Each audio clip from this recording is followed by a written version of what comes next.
దేవునికి స్తోత్రం. హల్లెలూయా. ప్రభునందు ప్రియమైనటువంటి దేవుని ప్రియబిడ్డలారా, ఈ 2026 సంవత్సరం మార్చి 13వ తారీఖు దేవుడు నిన్ను నన్ను మనలందరూ కూడా ఈ దినం చూడటానికి సజీవులుగా ఉండి మనము ఆయన సన్నిధిలో చేరే ఆయన్ని ఈ మండల ధ్యానాల్లో 21వ కూడికను జరుపుకుంటానికి ఆయన ఇచ్చిన గొప్ప తరుణాన్ని బట్టి మనం ఆయన్ని స్తుతించు వారమై ఉన్నాం. మంచిది, కొద్ది నిమిషాలు మనము వాక్య భాగాన్ని ధ్యానం చేద్దాం. మార్కు సువార్త 14వ అధ్యాయంలో చూడండి, కొన్ని మాటలు మనం ధ్యానం చేసుకుందాం. 40వ వచనము, ఆయన తిరిగి వచ్చి చూడగా వారు నిద్రించుచుండిరి, ఏలైనగా వారి కన్నులు భారముగా ఉండెను, ఆయనకేమీ ఉత్తరం ఇవ్వలేని పరిస్థితిలో ఉండెను. చిన్న ప్రార్థన. ప్రేమ కలిగిన తండ్రి, చెమ్మగల యేసయ్య, జీవాధిపతి అయిన తండ్రికి వందనాలు, స్తోత్రాలు అయా. ఈ యొక్క 21వ మండల కాలపు దినాల్లో అయా చేరి వచ్చిన బిడ్డలను బట్టి స్తుతిస్తూ ఉన్నాను. రావాలనుకున్న బిడ్డలను నడిపించండి, రాదల్చిన బిడ్డలను తీసుకురండి. ఈ యంత్ర శబ్దంతో వింటున్న వారితో మాట్లాడండి, యూట్యూబ్లో చూస్తున్న వారితో నువ్వు మాట్లాడి నీ వాక్యము ద్వారా నీ బిడ్డలందరూ కూడా సంధించినైనా నీ వాక్యము ద్వారా నీ బిడ్డలు పట్టబట్టకు నీ కృప దాయిచ్చేయమని యేసు నామములో అడిగి వేడుకుంటున్నాం తండ్రి, ఆమేన్. మంచిది, మరొకసారి మనం ఈ మాటలు చదువుకోగలిగితే, ఆయన తిరిగి వచ్చి చూడగా వారు నిద్రించుచుండిరి, ఏలైనగా వారి కన్నులు భారముగా ఉండెను, ఆయనకేమీ ఉత్తరం ఇయ్యలేని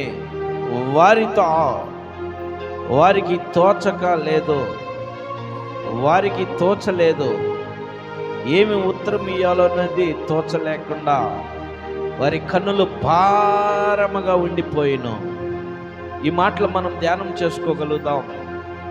ఈ మాటలు మనము అర్థం చేసుకునే విధానంగా మనం వాక్యం మీద శ్రద్ధ పెడదాం.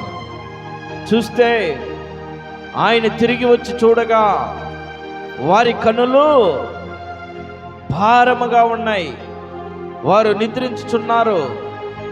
ప్రభు అయిన యేసుక్రీస్తు ఆ శిష్యుల్ని గెత్సెమనే తోటలోకి తీసుకువెళ్ళి, మీరు శోధనలో పడకుండా మెలకుగా ఉండి ప్రార్థన చేయడని వారికి ఆ సమయాన్ని అప్పగించి, ఆ ప్రభు అయిన యేసుక్రీస్తు మరికొంత దూరం వెళ్ళి ప్రార్థన చేస్తూ మొదటి గడిలో వచ్చి చూసినప్పుడు వారి భారముగా నిద్రపోతూ ఉంటే వారందరిని చూసి సీమోనా అని పిలిచి, ఒక్క గడి అయినా నువ్వు మేల్కొనలేవా అని చెప్పి, మీరు శోధనలో పడకుండా మెలకుగా ఉండి ప్రార్థన చేయడం చెప్పి మరలా ఆయన వెళ్ళి ప్రార్థన చేస్తూ ఉన్నాడు. ఆయన తిరిగిపోయి ఇంతకు ముందు పలికిన మాటలనే మళ్ళీ పలుకుచు ప్రార్థన చేయడి, ఆయన తిరిగి వచ్చి చూడగా వారు నిద్రించుచుండిరి. అలా వారు నిద్రిస్తూనే ఉన్నారు. ఆయన 3వసారి వచ్చి, మీరు ఇంకా నిద్రపోయి అలసట తీసుకొనిడి, ఇక చాలు, గడియ వచ్చి ఉన్నది. ఇదిగో మనిషి కుమారుడు పాపుల చేతికి అప్పగింపబడుచున్నాడు అని వారితో చెప్పాడు. ఎవరు వాళ్ళు? శిష్యులతో చెప్పాడు. ఏమని చెప్పాడు తెలుసా? 3వసారి కూడా వచ్చాడు. మొదటి సీమోన్ని పిలిచాడు. తర్వాత మరలా వారు నిద్రించుండగా మరలా వచ్చి, మీ కన్నులు భారముగా ఉన్నాయా, మేల్కొనడే అని చెప్పాడు. అయినా వాళ్ళు నిద్రిస్తూనే ఉన్నారు. 3వసారి వచ్చి మీరు ఇంకా నిద్రపోయింది చాలు, లెగవండి. మీరు ఇక నిద్రపోయింది చాలు, లెగవండి. అలసట తీసుకోండి, అలసట తీసుకోండి, ఇంకా చాలు, గడియ వచ్చి ఉన్నది. ఇదిగో మనుషులు, ఇదిగో మనిషి కుమారుడు పాపుల చేతికి అప్పగింపబడుచున్నాడని వారితో చెప్పినప్పుడు వారికి అర్థం కాల. ఎవరికి అర్థం కాలేదు? శిష్యులకి అర్థం కాల. ఎందుకు అర్థం కాలేదు తెలుసా? ఈయన ఏమి చెబుతున్నాడో వాళ్ళకి అర్థం కాల. మూడోసారి వచ్చి కూడా మీరు మేల్కొనండి, మనిషి కుమారుడు పాపుల చేతికి అప్పగింపబడుతూ ఉన్నాడు. చూడండి, పాపుల చేతికి అప్పగింపబడుతూ ఉన్నాడు మనిషి కుమారుడని ఆ యేసు చెప్పినప్పుడు పిల్లరా, ఆ శిష్యులకి అర్థం కాక ఏం చేస్తూ ఉన్నాడో తెలుసా? ఒకరి మొక్కలు ఒకరు చూసుకుంటూ ఉన్నారు. ఏంటి పాపుల చేతికి అప్పగింపబడుతూ ఉన్నారు, ఎవరు పాపులు అని వాళ్ళకి అర్థం కాక ఒకళ్ళ మొక్కలు ఒకళ్ళు చూసుకుంటూ ఉన్నారు. ఏమన్నాడో తెలుసా? ఏమన్నాడో తెలుసా? అప్పగింపబడుచున్నాడు, లేండి వెళ్దాము, ఇదిగో నన్ను అప్పగించువాడు సమీపమునే ఉన్నాడని చెప్పాను. లేండి వెళ్దాము, లెగవండి వెళ్దాం. ఎక్కడికి వెళ్దాం? నన్ను అప్పగించేవాడు ఎక్కడున్నాడంట? సమీపముగానే ఉన్నాడు, సమీపముగానే ఉన్నాడు. అప్పగించేవాడు సమీపముగానే ఉన్నాడు. ఈరోజు నా ప్రియమైనటువంటి సహోదరి సహోదరుడా, నిన్ను అప్పగిస్తున్నటువంటి వాడు నీకు సమీపముగానే ఉన్నాడు. నిన్ను ఎవరికి అప్పగిస్తూ ఉన్నాడో తెలుసా? లోకానికి అప్పగిస్తూ ఉన్నాడు నిన్ను. లోకములో ఉన్న వ్యసనాలకు అప్పగిస్తూ ఉన్నాడు నిన్ను. లోకములో ఉన్నటువంటి కార్యకలాపాలకు అప్పగిస్తూ ఉన్నాడు నిన్ను. లోకంలో ఉన్న వేషధారణకి అప్పగిస్తూ ఉన్నాడు నిన్ను. లోకంలో ఉన్న దురాశలకు అప్పగిస్తూ ఉన్నాడు నిన్ను. లోకంలో ఉన్న వ్యసనాలకి నిన్ను అప్పగిస్తూ ఉన్నాడు. లోకంలో ఉన్న కుళ్ళు కుట్రాలు కుతంత్రాలకు అప్పగిస్తూ ఉన్నాడు. ఆయన సమీపముగా ఉన్నాడు. ఎక్కడున్నాడో తెలుసా? సమీపముగా నీ హృదయంలో పక్కనే ఉన్నాడు. నీ హృదయంలోనే ఉన్నాడు ఆయన. అందుకని వాక్యము తెలియపరుస్తుంది, హృదయము అన్నిటికంటే మోసకరమైనది, అది పెద్ద భయంకరమైన వ్యాధి కలిగింది, దీన్ని గ్రహించగలవారు ఎవరో? నిజమే, ఈ హృదయాన్ని గ్రహించలేకపోతూ ఉన్నాం. మనల్ని మోసకరమైనటువంటి జీవితంలో నడిపిస్తుంది, మనల్ని మోసకరమైనటువంటి ఇబ్బందుల్లోకి తీసుకువెళ్తుంది, మనల్ని మోసకరమైనటువంటి బానిసలుగా నన్ను మనల్ని చేస్తుంది. ఏమిటో తెలుసా? ఈ హృదయం. ఈ హృదయము నిన్ను ఏం చేస్తుందో తెలుసా? నీ హృదయము నిన్ను మోసపరుస్తుంది. నిన్ను లోకానికి అప్పగించడానికి సమీపముగానే ఉన్నాడు. ఎవరున్నాడో తెలుసా? ప్రభుని యేసు క్రీస్తుని అప్పగించడానికి సమీపముగానే ఉన్నాడంట. ఎవరైనా? యోధా ఇస్కరియోతు. ఇప్పుడు నిన్ను అప్పగిస్తున్నటువంటి వాడు ఎవరో తెలుసా? అపవాది అనేటువంటి సాతానుడు. అక్కడ యోధా ఇస్కరియోతుని అపవాది ఆక్రిఫై చేసేసింది. యోధాని అపవాది ఆక్రిఫై చేసింది. ఎందుకంటే యేసుక్రీస్తు ప్రభువారు మనిషి కుమారుడిగా ఉన్నాడు గనక, మనిషి కుమారుని అప్పగించడానికి మనిషే రావాలి గనక ఈ మనిషిని అపవాది వశపరుచుకుంది. అపవాది ఆయన్ని క్యాప్చర్ చేసేసింది పిల్లారా. అపవాది ఆయన్ని క్యాప్చర్ చేసేసి ఆయన ఆ యొక్క పాపుల చేతికి అప్పగించబడటానికి యోధా ఇస్కరియోతు పూనుకున్నాడు. దీనికి ఒక అమౌంట్ చెల్లించారు. యేసు ప్రభుని నాకు అప్పగించగలిగితే నీకు 33 నాణ్యాలు ఇస్తామని 30 నాణ్యాలు ఇచ్చారు. 33 నాణ్యాలు యేసుక్రీస్తు యొక్క వయసుకి సాదృశ్యం. 30 ఈ 3 నాణ్యాలు ఇవ్వకుండా 30 నాణ్యాలతోనే యేసుక్రీస్తుని అప్పగించడానికి ఆయన యూదా ఇస్కరియోతు తీసుకున్నాడు. అయితే ఈరోజు నిన్ను ఈ లోకానికి అప్పగిస్తుంది.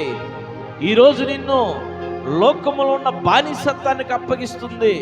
ఈరోజు నిన్ను లోకంలో ఉన్న వ్యసనాలకు అప్పగిస్తూ ఉంది. ఈరోజు నిన్ను లోక ఆశలకు అప్పగిస్తూ ఉంది అపవాదైనటువంటి సాతానుడు. కారణం ఏందో తెలుసా? లోకంలో ఉన్నవి ఏమిటో తెలుసా? శరీరాశ, నేత్రాశ, జీవపు డంబం. ఈ శరీరాశ, నేత్రాశ, జీవపు డంబం అది ప్రభు వలన వచ్చినది కాదు. అది కేవలం అపవాది వల్లనే ఈ లోకంలో అది వచ్చి ఉన్నది. నువ్వు అపవాది యొక్క తంత్రములను పడిపోయి, అపవాది యొక్క బానిసగా నువ్వు అయిపోయి, అపవాది నీ హృదయాన్ని క్యాప్చర్ చేసేసి, అపవాది నీ హృదయాన్ని వశపరుచుకొని నిన్ను దేవుని మందిరానికి రానివ్వకుండా, దేవుని సన్నిధికి నిన్ను రానివ్వకుండా, ప్రార్థన చేయనీయకుండా, పాటలు పాడనివ్వకుండా, వాక్యము చదవనీయకుండా నిన్ను అపవాది ఏం చేస్తుందో తెలుసా? అపవాది లోకము వైపు నిన్ను చూపిస్తుంది. కన్నులకు భారం పెట్టింది ఈ శిష్యులకి. మీరు మెలకుగా నుండి ప్రార్థన చేయండి అన్నాడు. మీరు శోధనలో పడకుండా మెలకుగా ఉండి ప్రార్థన చేయండి అన్నాడు. కానీ వీళ్ళ కన్నులకు భారము పెట్టే తలకే ఈ కన్నులు ఏమవుతాయో తెలుసా? తెరవబడలేవు, మూతపడుతూ ఉంటాయి. మనము కొంతమందిని చూస్తూ ఉంటాం, కొంతమందిని మూత పడిపోతూ ఉంటాయి, తెరవలేని పరిస్థితి అయిపోతూ ఉంటుంది. కన్నులు భారము మూత పడిపోతూ ఉంటుంది. కారణం ఏంటో తెలుసా? అపవాది నిన్ను క్యాప్చర్ చేసేస్తుంది. అపవాది నిన్ను ఏం చేస్తుంది తెలుసా? వశపరుచుకుంటూ ఉంది. నువ్వు దేవుని యొక్క వాక్యాన్ని విననీయకుండా నీకు నిద్రని కలుగు చేస్తుంది. కారణం ఏందో తెలుసా? ఇదిగో శిష్యులు కూడా నువ్వు మెలకువగా ఉండి ప్రార్థన చేయంటే వాళ్ళు నిద్రిస్తూ ఉన్నారు. మరి నువ్వు మెలకువగా ఉండి వాక్యం వినమంటే నువ్వు నిద్రిస్తూ ఉన్నావు. ఎలా నిద్రిస్తున్నావు తెలుసా? దేవుని మందిరానికి రాకుండానే నిద్రిస్తున్నావు. దేవుని సన్నిధి నీకు వినపడుతున్నా కూడా దేవుని మందిరానికి రాకుండా నువ్వు నిద్రలోనే ఉన్నావు.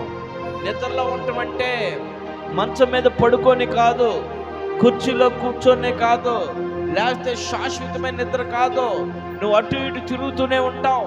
నీ ఉద్దేశాలు వేరుగా ఉంటాయి, నీ తలంపులు వేరుగా ఉంటాయి, నీ కోరికలు వేరుగా ఉంటాయి, నీ ఆలోచనలు వేరుగా ఉంటాయి. దేవుని మందిరానికి రావాలంటే నీకు అయిష్టంగా ఉండి దేవుని మందిరానికి రాకుండా వేరే వేరే కార్యకలాపాలకి నీ మనసుని నెడుతూ ఉంటాయి. నువ్వు అక్కడికే పో, ఏడికి వెళ్ళబాకో. అదిగో బజార్కి వెళ్ళరా, ఇదిగో కూరకి వెళ్ళరా, ఇదిగో పాలుకి వెళ్ళరా, ఇదిగో టిఫిన్కి వెళ్ళరా, ఇదిగో గార్లికి వెళ్ళరా. లేక రకరకాల తలంపులు నీకు పుట్టిస్తాయి. భర్తగా నువ్వు ఉంటే భార్యని క్యాప్చర్ చేసుకొని భార్య ద్వారా నీకు ఈ పనులు అప్పగిస్తూ ఉంటుంది సాతాను. భార్యగా నువ్వు ఉంటే భర్త ద్వారా ఇదిగో కూరకు తీసుకొచ్చాను, కూర వండి వెళ్ళు, కూర వండు, అన్నం వండు, అన్నం తెచ్చిపెట్టో, అన్నం వేసి పెట్టో, నీళ్లు కాయే, నీళ్లు తోడో అని భర్త ద్వారా భార్యలకి ఏం జరుగుతుందంటే శోధన కలుగుతూ ఉంటుంది. ఈ శోధన ఎక్కడి నుంచి వచ్చిందో తెలుసా? అపవాదైనటువంటి సాతాను ద్వారా వచ్చింది. అపవాదైన సాతాను ఎలా చెబుతుందో తెలుసా? నిన్ను క్యాప్చర్ చేసేసింది. నీ హృదయాన్ని. హృదయము అన్నిటికంటే మోసకరమైనది, అది వ్యాధి కలిగినది. దానిని గ్రహింపగలిగినటువంటి శక్తి ఎవరికి లేనటువంటి విధానంలో. అందుకైనా ప్రభువైన యేసుక్రీస్తు దాన్ని గ్రహించి నీ హృదయము పాడైందని, నీ హృదయము పగిలిపోయిందని, నీ హృదయంలో ఆ ప్రభువైన యేసుక్రీస్తుకి స్థానమేమని నిన్ను అడుగుతూ ఉన్నాడు. నా ప్రియమైనటువంటి కుమార్తె, నా ప్రియమైన కుమారుడా, నీ చిన్న హృదయం తెరవు, నీ హృదయంలోకి నేను వస్తాను. ఆయన ఎక్కడికి వస్తానన్నాడు? నీ జేబులోకి వస్తానన్నాడా? నీ యొక్క బ్యాగ్లోకి వస్తానన్నాడా? నీ హ్యాండ్ బ్యాగ్లోకి వస్తానన్నాడా? నీ బీరువాలోకి వస్తానన్నాడా? నీ ట్రంక్ పెట్టలోకి వస్తానన్నాడా, లేక నీ సూట్ కేసులోకి వస్తానన్నాడా, లేకపోతే నీ గృహాల్లోకి వస్తానన్నాడా, లేకపోతే నీ కారులోకి వస్తానన్నాడా? ఇక చెప్పుకుంటా పోతే బోళ్ళు ఉన్నాయి. ఆయన ఎక్కడికి రానన్నాడో, ఏడికి వస్తానన్నాడు? నీ హృదయంలోకి వస్తానన్నాడు. నీ హృదయం తెరవమన్నాడు. నీ హృదయం మూసుకొని పోయింది. నీ హృదయం భారము చేత మూసుకుపోయింది. నీ హృదయం లోకమైనటువంటి భారము చేత మూసుకుపోయి ఉంది. నీ హృదయం లోకంలో ఉన్న ఆశల చేత భారము కలిగి మూసుకుపోయింది. ఏమి తిందుమా, ఏమి త్రాగుదుమా, ఏమి ధరిద్దామని అని హృదయము చింతిస్తూ భారముతో మూసుకుపోయింది. అందుకనే ప్రభువైన యేసుక్రీస్తు తెలియపరిచాడు, ప్రయాసపడి భారము మోస్తున్నటువంటి సమస్తమైనటువంటి జనులారా నా యొద్దకు రండి, నేను మీకు విశ్రాంతి కలుగు చేస్తాను. ఏంటి విశ్రాంతి నీకంటే? నీకు నెమ్మదినిస్తాడు, నీ హృదయాన్ని నెమ్మదిపరుస్తాడు, నీ కుటుంబాన్ని నెమ్మదినిస్తాడు, నీకున్న బలహీనతలు తొలగిస్తాడు, నీకున్న బాధలను తొలగిస్తాడు, నీకున్న ఇబ్బందులు తొలగిస్తాడు, నీకున్నటువంటి ఇరుకులు తొలగిస్తాడు, నీకున్న రోగాలను తొలగిస్తాడు, నీకున్న అప్పులను తొలగిస్తాడు, నీకున్న మనోవేదనను తొలగిస్తాడు. ఏ వ్యాధితో నువ్వు ఉన్నావు? మనోవేదనతో ఉన్నావా? శరీర వ్యాధితో ఉన్నావా? అప్పుల వ్యాధితో ఉన్నావా? ఏ భారము కలిగి నువ్వు ఉన్నావు? అందుకని నీకు సెలవిస్తూ ఉన్నాడు, ప్రయాసపడి భారం మోస్తున్న సమస్తమైన జనులారా నా యొద్దకు రండి, నా యొద్దకు రండి అని పేరు పెట్టి నేను పిలుస్తూ ఉంటే, ఈ రాత్రి నువ్వు ఎక్కడున్నావు? దేవునికి ఎంత దూరంలో ఉన్నావు? నీ ఇష్టానుసారమైన జీవితంలో నువ్వు ఉంటే, ఈ మాటలను వింటే నీ హృదయంలోకి ఈ మాటలను చేర్చుకో. నీకు నెమ్మది కలిగింది. కన్నుల భారముతో నువ్వు ఉన్నావా? హృదయ భారముతో ఉన్నావా? ఏ భారములో ఉన్నావు? ఏ భారముతో ఉన్నావు? ఎక్కడైతే మెలకుగా ఉండి ప్రార్థన చేయండి, మీరు శోధనలో పడకుండా ఉంటారని ప్రభు చెబితే, వీళ్ళు కన్నుల భారము కలిగి నిద్ర మత్తులో ఉన్నారు. నువ్వే మత్తులో ఉన్నావు ఈ రాత్రి? లోకంలో ఉన్న పాపపు మత్తులో ఉన్నావా? లోకంలో ఉన్న వ్యసనాల మత్తులో ఉన్నావా? లోకంలో ఉన్న ఈ యొక్క ఆశల మత్తులో ఉన్నావా? ఏ మత్తులో నువ్వు ఉన్నావు? ఈ రాత్రి దేవుడు నీతో సూటిగా మాట్లాడుతున్నాడు. నువ్వు దేవుని సన్నిధికి రాలేకపోతున్నావంటే నీలో ఏదో మత్తు ఉంది. నువ్వు దేవుని సన్నిధికి నువ్వు రాలేకపోతున్నావంటే ఏదో పాపము నేను పట్టుకొని ఉంది. నువ్వు దేవుని సన్నిధిలో ఉండలేకపోతున్నావంటే ఏదో బలహీనత నిన్ను పట్టుకొనే ఉంది. దేవుని సన్నిధిలో నువ్వు జీవించలేకపోతున్నావంటే ఏదో పాపము నిన్ను వెంటాడుతూ ఉంది. నా ప్రియమైన సహోదరి సహోదరుడా, పాపం అనగా శరీర పాపమనే కాదు, ఆజ్ఞ అతిక్రమమే పాపము. ఏ పాపములో నువ్వు పడి ఉన్నాము? దేవుని మందిరానికి రాకపోయిన పాపమే, దేవుని వాక్యము చదవకపోయిన పాపమే, దేవుని మాటలు వినకపోయిన పాపమే.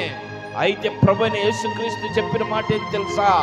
ఇక పదండి, ఇక నా గడియ వచ్చి ఉన్నది. చెప్ప, నా గడియ వచ్చింది, పదండి. పాపుల చేతికి మనిషి కుమారుడు అప్పగింపబడబోతున్నాడు. పాపుల చేతికి మనిషి కుమారుడు అప్పగింపబడిపోతూ ఉన్నాడు. నువ్వు అప్పగించే సమయం వచ్చింది, నిన్ను అప్పగించే సమయం వచ్చింది. నిన్ను కూడా పాపుల చేతికి అప్పగించే సమయము.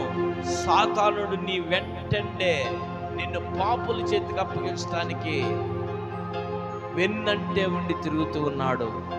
నువ్వు గ్రహించలేకపోతూ ఉన్నావు, నువ్వు వినలేకపోతూ ఉన్నావు. నా ప్రియమైన సహోదరి సహోదరుడా, నా గడియ వచ్చి ఉన్నదని చెప్పాడు. ఏమిటి ఆయన గడి అంటే, ఇదిగో ఆయనలో ఉన్నటువంటి శిష్యుడు ఒకడు వచ్చి ఆయన అప్పగించాడు. పిల్లారా, ఎవరికి అప్పగించాడో? ప్రధాన యాజకులకి, పెద్దలకి అప్పగించాడు.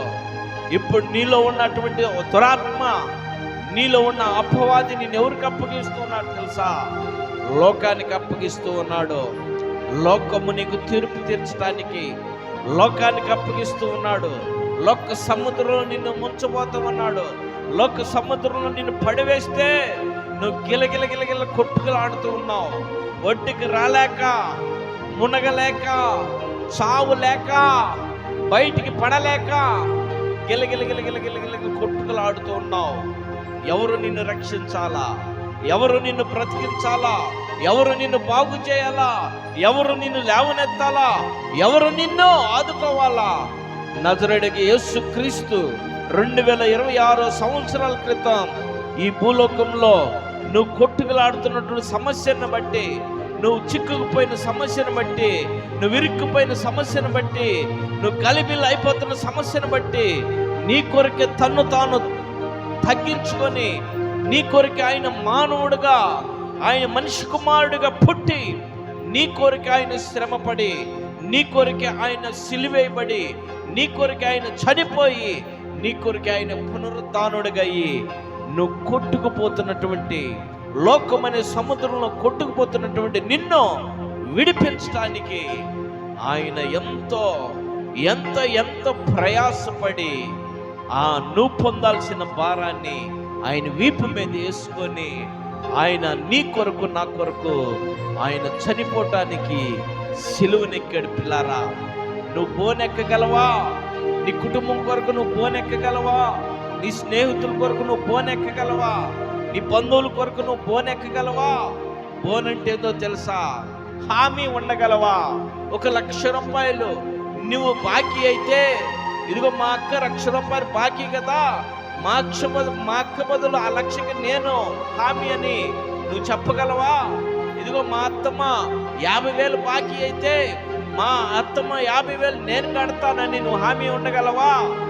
లేదో మా అన్న బాకీ అయితే మా అన్న బదులు నేను కడతానని బోనెక్కగలవా? నువ్వు హామీ ఉండగలవా? బోనెక్కటం అంటే హామీ. ఉదాహరణకి నీ భర్తకే నువ్వు హామీ ఉండలేవు, నీ భార్యకే నువ్వు హామీ ఉండలేవు, నీకు పుట్టిన బిడ్డలకే హామీ ఉండలేవు. అందుకే చూసావా, తల్లి అయిన తన బిడ్డలను మర్చును కానీ నేను నిన్ను మరవజాలను, నేను నిన్ను విడవను, నేను నిన్ను ఎడబాయనని ఆయన పలికినటువంటి మాటలు. ప్రియమైనటువంటి సహోదరి సహోదరుడా, ఈ రాత్రి నువ్వు ఆలోచన చేయి, ఈ రాత్రి నువ్వు గ్రహించు. ఏంది నీ జీవితం? ఎలా ఉన్నది నీ జీవితం? ఎలా బ్రతుకుతున్నావు నువ్వు ఈ లోకంలో? ఒక్కసారి నువ్వు ఆలోచించేయి.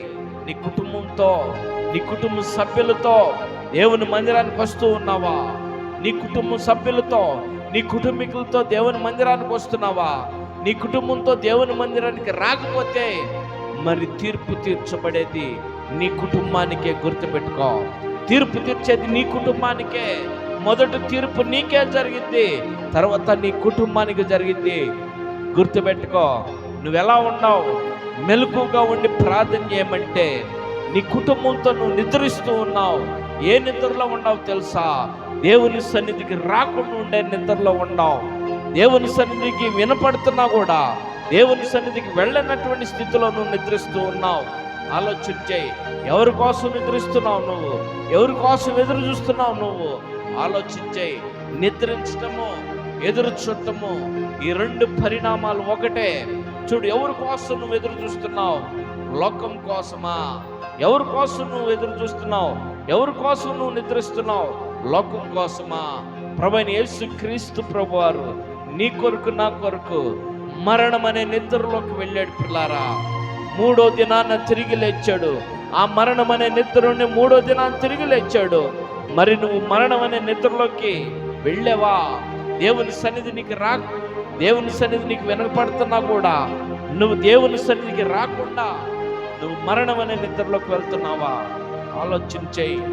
లోకము నిన్ను మరణానికి దారి తీస్తూ ఉంది. పిల్లారా, లోకము నిన్ను మరణానికి దారి తీసిద్ది. లోకాన్ని నువ్వు పట్టించుకోకుండా ఆ కల్వరి గిరిలో సిలువలో నీ కొరకు రక్తం కార్చినటువంటి ఆయన, నీ కొరకు చనిపోయినటువంటి ఆయన, నీ కొరకు ప్రాణం పెట్టి తిరిగి లేచినటువంటి ఆయన కొరకు నీ తీర్మానం ఎలా ఉన్నది? రాత్రి నువ్వు ఒకసారి ఆలోచించే నా ప్రియమైన సహోదరి సహోదరుడా, నీ తీర్మానం ఎలా ఉన్నది? నువ్వెలా తీర్మానం చేసుకుంటున్నావు? నా ప్రభు కోసం నేనేమి చేయాలా? నా ప్రభు కోసం నేను ఎలా జీవించాలా? నా ప్రభు కోసం నేను ఎలా బ్రతకాలా? నా ప్రభు కోసం నేను ఎలా సాక్షిగా ఉండాలా? నా ప్రభు కోసం నేను ఎలా నమ్మకస్తురాలుగా ఉండాలా అని నీ తీర్మానం ఎలా ఉన్నది? నువ్వు నమ్మకస్తురాలుగా ఉన్నావా? నీ ప్రభు కోసం, నీ భర్త కోసం ఉండకపోయినా పర్వాలేదు, నీ భార్య కోసం ఉండకపోయినా పర్వాలేదు, నీ బిడ్డల కోసం ఉండకపోయినా పర్వాలేదు, నీ ప్రభు కోసం నువ్వు తీర్మానం చేసుకో. నేను నీకు నమ్మకంగా జీవిస్తానయ్యా, బ్రతుకుట నువ్వే, చావైనా నాకు లాభమని పౌలు గారు చెప్పినట్టుగా నువ్వే నాకు నాయన సర్వమని. నీ భర్త అయిన నిన్ను విడిచిపెడతాడు, నీ భార్య అయినా నిన్ను విడిచిపెడతారు, నీ బిడ్డలైనా నిన్ను విడిచిపెడతారు. కానీ నీ కొరకు ప్రాణం పెట్టినటువంటి ప్రభు అయిన యేసుక్రీస్తు, నీ కొరకు తిరిగి లేచినటువంటి ప్రభు అయిన యేసుక్రీస్తు నిన్ను విడిచిపెట్టడు. ఈ సత్యం నువ్వు గ్రహించు. అందుకని ఆయన నీ హృదయాన్ని తెరవమన్నాడు, నీ హృదయంలోకి వస్తానన్నాడు, నీ హృదయంలో నాకు చోటు ఇమ్మన్నాడు, నీ హృదయంలో నాకు అవకాశం ఇమ్మన్నాడు. కానీ నీ హృదయంలో ఏముందో తెలుసా? భారం ఉన్నది. ఏ భారమో తెలుసా? మొత్తు భారము. ఏ భారమో తెలుసా? నిద్ర భారం. ఏ భారం తెలుసా? లోక భారం. లోక భారముతో నువ్వు పడి ఉన్నావు, మొత్తు భారంలో నువ్వు పడి ఉన్నావు, నిద్ర భారంలో నువ్వు పడి ఉన్నావు. అందుకనే నిద్ర మేల్కొలుపుతున్నాడు ఆయన, నిద్ర మేల్కొలుపుతున్నాడు. మూడవసారి కూడా వచ్చి నిద్ర మేల్కొలుపుతున్నాడు. 3 సార్లు వచ్చినా కూడా ఇంకా నువ్వు నిద్రలోనే ఉన్నావంటే, నీకు ఈ మాటలు పదే పదే పదే వినపడుతూ ఉన్నా ఇంకా నువ్వు నిద్రలోనే ఉన్నావంటే, నిద్ర మత్తులోనే ఉన్నావంటే, లోక మత్తులోనే ఉన్నావంటే, నిద్ర భారంతోనే ఉన్నావంటే, మరి నిన్ను మేల్కొల్పాలంటే ఇక కష్టం. నువ్వు శాశ్వతమైన నిద్రలోకి వెళ్ళాల్సిందే. శాశ్వతమైన నిద్రలో ఆయన నీ దగ్గరికి రాకపోతే, నిన్ను పిలవకపోతే, నిన్ను లేకపోతే ఇక నువ్వు శాశ్వతమైన నిద్రకి వెళ్తావు. నిన్ను రోజు ఉదయాన్నే వచ్చి ఆ పరిశుద్ధాత్మ తండ్రి లేపుతూ ఉన్నాడు. ఆ పరిశుద్ధాత్మ తండ్రి నిన్ను లేపుతూ ఉన్నాడు. నా కుమారుడా లే, నా కుమార్తె లే అని ఉదయం జామున వచ్చి నిన్ను లేపుతూ ఉంటే చక్కగా లేచి అద్దం చూసుకొని, ఫోను చూసుకొని, బిడ్డలను చూసుకొని, భర్తను చూసుకొని, భార్యను చూసుకొని, తల్లిదండ్రులు చూసుకొని, అత్తమామలు చూసుకొని, తోబుట్టువులు చూసుకొని, ఇరుగు పొరుగును చూసుకొని, కమ్మేసిన కోళ్ళను చూసుకొని, కట్టేసిన గేదెలు చూసుకొని, ఇల్లును చూసుకొని, ఇంటి ముందు ఎవరైనా ఊడిసారా, మన స్థలం ఎవరైనా ఊడుతున్నారా అది చూసుకొని నువ్వు జీవిస్తున్నావు కదా. అవునా కదా? నువ్వు అయి చూసుకుంటున్నావా? కానీ నిన్ను లేపినటువంటి ఆయన లేచి నువ్వు మోకాళ్ళ మీదుండి ప్రార్థన చేస్తున్నావా? బైబిల్ చదువుతున్నావా? ప్రార్థన చేసుకుంటున్నావా? నీ కుటుంబం కొరకు ప్రార్థన చేస్తున్నావా? నీ బిడ్డల కొరకు ప్రార్థన చేస్తున్నావా? నీ భర్త కొరకు ప్రార్థన చేస్తున్నావా? నీ భార్య కొరకు ప్రార్థన చేస్తున్నావా? నీ తోబుట్టుల కొరకు ప్రార్థన చేస్తున్నావా? నీ అత్తమామల కొరకు ప్రార్థన చేస్తున్నావా? నీ తల్లిదండ్రుల కొరకు ప్రార్థన చేస్తున్నావా? నీ ఇరుగు పొరుగు వారితో ప్రార్థన చేస్తున్నావా?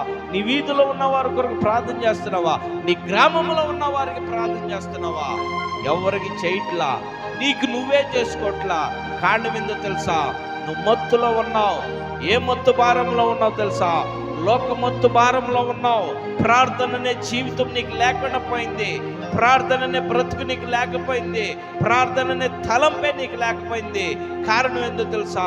నువ్వు లోకంలో ఉన్నావు గనక, లోకంలో ఉన్నవి నిన్ను పట్టుకునే గనక, లోకంలో ఉన్నవి నిన్ను క్యాప్చర్ చేసినవి గనక, లోకంలో ఉన్నవి నిన్ను ప్రార్థన జోలికి పానీయట్లేదు గనక, లోకంలో ఉన్నటువంటి నిన్ను వాక్యం జోలికి పానీయట్లేదు గనక, లోకంలో ఉన్నవి నిన్ను మందిరానికే పానీయట్లేదు గనక, ఈ రాత్రి నువ్వు అర్థం చేసుకో.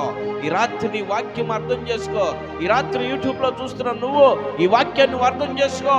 నిన్ను మందిరానికి పానీయట్లేదంటే, నిన్ను ప్రార్థన జోలికి పానీయట్లేదంటే, నేను వాక్యం చదువుకోవటానికి పానీయట్లేదంటే, నీ కుటుంబంలో సమాధాన పడటానికి పానీయట్లేదంటే నువ్వెవరితో ఉన్నావు తెలుసా?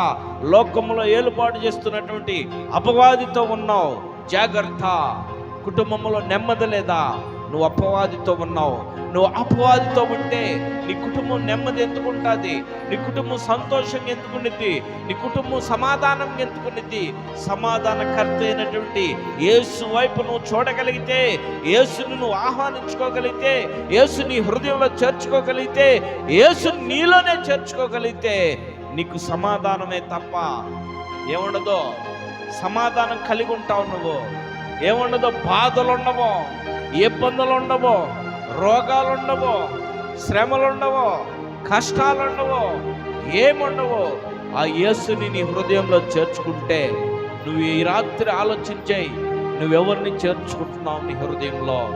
సృష్టికర్తను విడిచిపెడుతున్నావు, సృష్టిని పూజిస్తున్నావు, నువ్వు సృష్టిని ఆహ్వానిస్తున్నావు. నువ్వు సృష్టి నీకేం పరిచయం చేసింది? సృష్టి నిన్ను ఏ రీతిలో బ్రతికించింది? సృష్టికర్త వైపు నువ్వు విడిచిపెడుతున్నావు. మనం ఆలోచన చేద్దాం.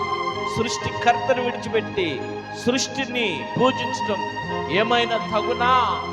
చూడు, చందమామని మనం పిలిస్తే వచ్చిందా? రాదండి. నువ్వు చందమామ దగ్గరికి వెళ్తావు కానీ చందమామ నీ దగ్గరికి రాదు. వచ్చిందా? రాదు. సృష్టికర్తను పిలిస్తే సృష్టికర్త నీ దగ్గరికి వస్తాడు కానీ సృష్టి నీ దగ్గరికి రాదు. గుర్తుపెట్టుకో, సృష్టికర్త నీ దగ్గరికి వస్తాడు, సృష్టి నీ దగ్గరికి రాదు. చందమామ కూడా ఒక సృష్టే. దేవుడు కలుగునుగా కంటే చందమామ కలిగింది. ఆ సృష్టి నీ దగ్గరికి రాదు కానీ సృష్టికర్త నీ దగ్గరికి వస్తాడు. అర్థమైందా? చిన్నపిల్లలు అన్నం తినేటప్పుడు ఆ చందమామను చూపించి ఆ చందమామను పిలుస్తూ ఉంటారు, ఆ చందమామని ఆహ్వానిస్తూ ఉంటారు. చందమామ రాదు, పిల్లలకు అందుకోలేరు కదా. అది రాలేంది, అది కదలలేంది. కానీ సృష్టికర్తను పిలవగలిగితే సృష్టికర్త నీ దగ్గరికి రావగలడు, సృష్టికర్త నీ దగ్గరికి వస్తాడు. ఆయనే నజరేయుడగు యేసు. హల్లెలూయా చెప్పు. ఆయనే నజరేయుడగు యేసు. హల్లెలూయా. ఆయనే నజరేయుడగు యేసు. హల్లెలూయా. ఆయన నీ కొరకు ప్రాణం పెట్టాడు. నజరేయుడగు యేసు నీ కొరకు శ్రమ పడాడు, నీ కొరకు చనిపోయాడు, నీ కొరకు తిరిగి లేచి నీ దగ్గరికి వచ్చి నిన్ను నిత్య జీవానికి వెళ్తూ ఉన్నాడు. ఆకాశంలో ఉండి పరలోకంలో ఉండి రాంటి నువ్వు వెళ్ళిపోతావు. కానీ ఆయన అలా కాదు. ఆయన మధ్యాకాశంలోకి వచ్చి మేఘారుడై వచ్చి నిన్ను తీసుకొని వెళ్తానికి రాబోతున్నాడు. చందమామ అయితే నీ దగ్గరికి రాదు కానీ, సూర్యుడైతే నీ దగ్గరికి రాడు కానీ, చుక్కలైతే నీ దగ్గరికి రాడు కానీ, ఆయన సజీవుడిగా లేచి, ప్రభు అయిన యేసుక్రీస్తు సజీవుడిగా లేచి ఆయన మేఘారుడై నీ దగ్గరకు వచ్చి నిన్ను తీసుకువెళ్తూ ఉన్నాడు. మేఘారుడై వస్తాడంట, మేఘాల మీద వస్తాడంట. మేఘాల మీద రావటం అంటే ఏందో తెలుసా? విమానంలో వెళ్ళటం దొరకచ్చు. విమానంలో టికెట్ కొనాలంటే చాలా ఖరీదు. విమానం ఆకాశంలో వెళుతూ ఉంటుంది. విమానం వెళ్ళాలంటే ఈ ఆయిల్ కావాలా. కానీ మేఘాల మీద వెళ్ళాలంటే ఏ టికెట్ అవసరం లేదు, ఏ ఆయిల్ అవసరం లేదు. కేవలము విశ్వాసం మాత్రమే, నిరీక్షణ మాత్రమే. ఆ విశ్వాసంతో, ఆ నిరీక్షణతో మేఘాల మీద వెళ్తావు. అసలు మేఘము ఎంత బరువు ఉండిద్దో తెలుసా నీకు? మేఘము ఎలా ఉండిద్దో తెలుసా నీకు? మేఘాన్ని ఎప్పుడన్నా చూసావా? మేఘము నీకు తెలిస్తే చెప్పు. మేఘం ఎలా ఉంటుందో తెలుసా? ఉదయకాలం పడే మంచులాగుంటుంది, పొయ్యి ముట్టిస్తే వచ్చే పొగలాగుంటుంది. పొగ మీద నువ్వు ఎక్కగలవా? మంచు మీద నువ్వు నడవగలవా? లేదు. కానీ నా ప్రభువైన యేసుక్రీస్తు మేఘాల మీద రాబోతూ ఉన్నాడంట. మేఘాల మీద వచ్చి నిన్ను తీసుకువెళ్తాడంట. మేఘాల మీద వచ్చి నిన్ను కొనిపోబడతాడంట. ఈ మేఘాల మీద నువ్వు వెళ్ళాలంటే నువ్వు ప్రభుని తెలుసుకొని ఉండాలా, ప్రభుని నువ్వు తెలుసుకొని ఉండాలా, నీ పాపాలు ఒప్పుకొని ఉండాలా, నువ్వు మారు మనసు పొంది ఉండాలా, నువ్వు రక్షణ పొంది ఉండాలా, నువ్వు బాప్తిసం పొంది ఉండాలా. నీలో ఏ పాపం ఉండకుండా, ఏ అపవిత్రత ఉండకుండా, ఏ దోషం ఉండకుండా నువ్వు పరిశుద్ధుడిగా, పరిశుద్ధురాలుగా ఉంటేనే నువ్వు మేఘాల మీద కొనిపోబడతావు. ఈ మేఘాల మీద నువ్వు కొనిపోబడాలంటే నీకు విశ్వాసం ఉండాలా, నీకు నిరీక్షణ ఉండాలా. పిల్లలారా, ఆ ప్రభువైన యేసుక్రీస్తు మీద నీకు నిరీక్షణ కలిగి ఉండాలా, నీకు విశ్వాసం కలిగి ఉండాలా. ఆ రీతిలో చేరవచ్చిన మనందరికి అలాంటి నిరీక్షణ నీకు, నాకు, మనందరికీ కలుగునుగాక. ఆమేన్. ఇదిగో చూడండి, ఆయన మేఘాల మీద రాబోతూ ఉన్నాడు. పిల్లారా, ఆయన వచ్చాడంటే నువ్వు నిద్రపోతూ ఉన్నా సరే, నువ్వు నిద్రపోతున్నా ఉన్నా సరే, నిద్రపోయేదాన్ని నిద్రపోతున్నట్టే ఉంటావు. మేల్కొన్నవారు మేల్కొన్నట్టుగానే పైకి వెళ్తారు. చెప్పు హల్లెలూయా. అందుకని నువ్వు మేల్కొల్పులో ఉండు, మేల్కొని ఉండు. నీ కొరకు ఆయన తిరిగి రాబోతూ ఉన్నాడు. ఎప్పుడు వస్తాడో తెలీదా? ఎప్పుడు వస్తాడో తెలుసా? ఎప్పుడు వస్తాడో తెలీదా? ఎప్పుడు వస్తాడో ఎవరికి తెలియదు. ఈ భూ ప్రపంచంలో ఎవరికి తెలియదు. దొంగలాగే వస్తానన్నాడు, రెప్పపాటులోనే వస్తానన్నాడు. వచ్చిన వాడు ఆలస్యం చేయడు. మధ్యాకాశంలోకి వచ్చి బోర ఊదినప్పుడు పరిశుద్ధులందరూ ఎత్తపడతారు, పాపులందరూ విడవబడతారు. ఈ పాపులకి యుగ యుగాలు శ్రమలో పరిశుద్ధులు ఆయన యొక్క విందులో పాల్గొంటారు. మరి నువ్వు విందులో పాల్గొంటావా, శ్రమల్లో పాల్గొంటావా? ఈ రాత్రి నువ్వే తీర్మానం చేసుకో. నువ్వు దేవుని సన్నిధికి వస్తే, దేవుని మందిరానికి వస్తే, ఈ మాటలు నీకు వినపడినప్పుడు నీ హృదయానికి పశ్చాత్తాపం కలిగింది. నువ్వు దేవుని సన్నిధికి రాకుండా, దేవుని మందిరానికి రాకుండా నువ్వు లోకంలోనే ఉంటే నీకు పశ్చాత్తాపం కలగదు. నువ్వు విడవబడతావు, శ్రమల పాలైపోవాల్సిందే. నీ ఇష్టం ఈ రాత్రి నీకు నువ్వు తెలుసుకొని నీ జీవితాన్ని మార్చుకో. ఆ ప్రభు అయిన యేసుక్రీస్తు వైపు తిరుగు, మారు మనసు పొందు, పాప క్షమాపణ ఒప్పుకో. బాప్తిసం పొందు, నిత్య జీవానికి వారసుడు అవుతావు. అటు కృప చేరవచ్చిన మనందరికి అనుగ్రహించును గాక. ఆమేన్. ప్రార్థన చేసుకుందాం.